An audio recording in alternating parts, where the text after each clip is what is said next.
c'est sûrement... je fais à peu près un dessin comme j'étais capable de faire à cette époque. C'était éventuellement un truc qui m'intéresse encore aujourd'hui. Une machine volante, pas forcément très réaliste. Si j'étais d'humeur belliqueuse, il y avait éventuellement des bombes qui tombaient. Voilà. C'est à peu près tout ce que je peux me souvenir avoir peut-être dessiné à cette époque. J'étais quelqu'un de pas forcément très costaud. En général, j'étais encore sous l'influence de mes parents, donc j'avais une coupe de cheveux relativement courte. J'étais pas très copain avec le sport. On peut pas dire que ça a beaucoup changé. Je pense que j'observais beaucoup, comme la plupart des dessinateurs. Le look short, sandales et éventuellement même les chaussettes plus les sandales.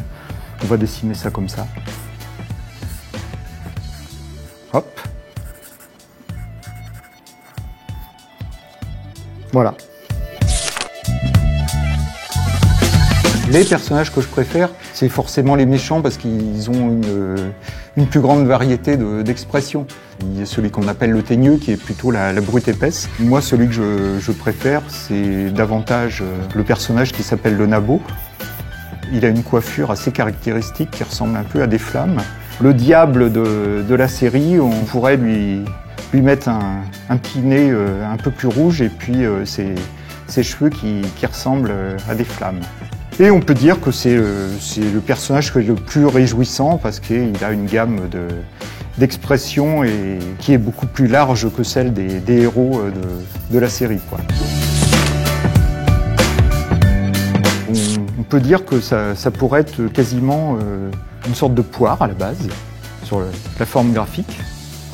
En général, on commence par ajouter un nez, l'équipement de base, 2 yeux.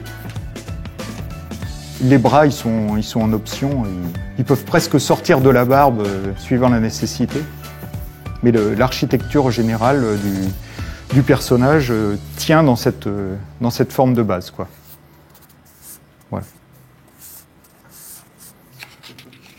Next.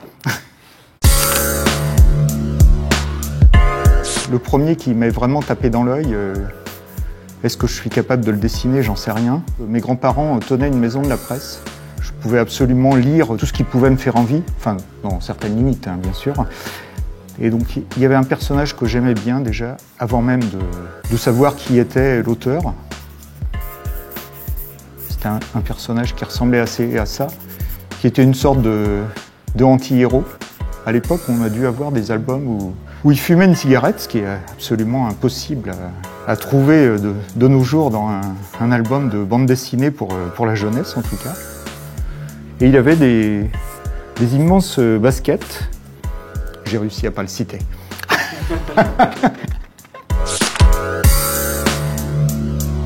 De me détacher du sol pour aller planer. Je vais me symboliser sous forme à nouveau de personnages. C'est un rêve partagé par pas mal de gens. Magnifiques oiseaux. Il y a un truc que j'adore et qui m'a toujours plu. Maintenant, je suis pas sûr de très bien connaître ce personnage, mais en même temps, je vais faire un truc un peu approchant.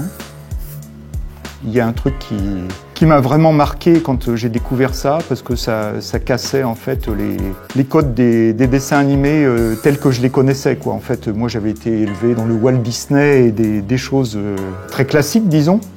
Et puis un jour, j'ai rencontré à l'occasion d'une diffusion tardive les dessins animés de quelqu'un qui s'appelle Tex Avery. Et j'ai vu qu'on pouvait d'une part s'amuser avec les personnages, les déformer, les faire souffrir vraiment à l'écran. Là, je suis en train de le faire souffrir aussi. Il y avait également un autre personnage qui va être tout aussi peu ressemblant. Ça va manquer un peu de son pour que ce soit totalement convaincant. Voilà. Ça, c'est vraiment un truc qui m'a ouvert de nouveaux horizons en matière de dessin animé. J'ai pas vraiment d'insulte préférée, mais une qui pourrait être drôle à dessiner, ce serait par exemple...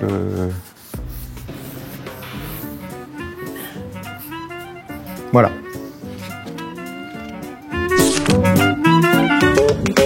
Il a forcément une quarantaine d'années de plus, quoi. Donc, bon, Inspecteur Gadget, c'est pas un personnage que j'ai créé. C'était un des gars du studio qui avait créé ce personnage, qui était en fait une sorte d'hommage à un personnage qu'on retrouvait dans les films de la série La Panthère Rose. C'était l'inspecteur Clouseau.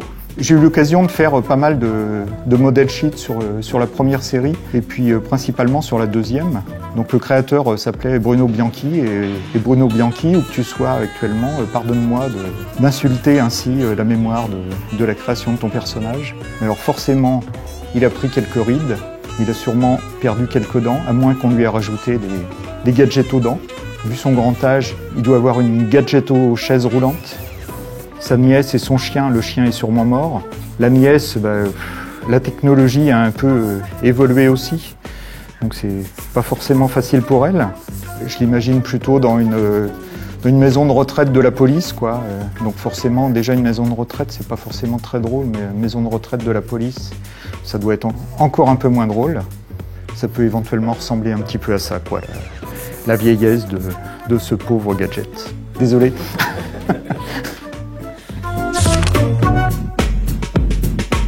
Peut-être du dessin animé, donc forcément, là je sens que ça va pas être un hommage à Walt Disney, mais hop, ce qui est agréable, c'est que quelle que soit la manière dont on l'aborde, on finit toujours par le reconnaître. Enfin j'espère, parce que sinon j'ai plus qu'à me flinguer en sortant.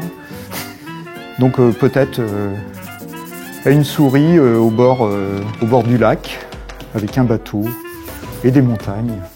Je pense que là, on est quand même à Annecy, hein. Ou alors c'est que vous êtes vraiment difficile.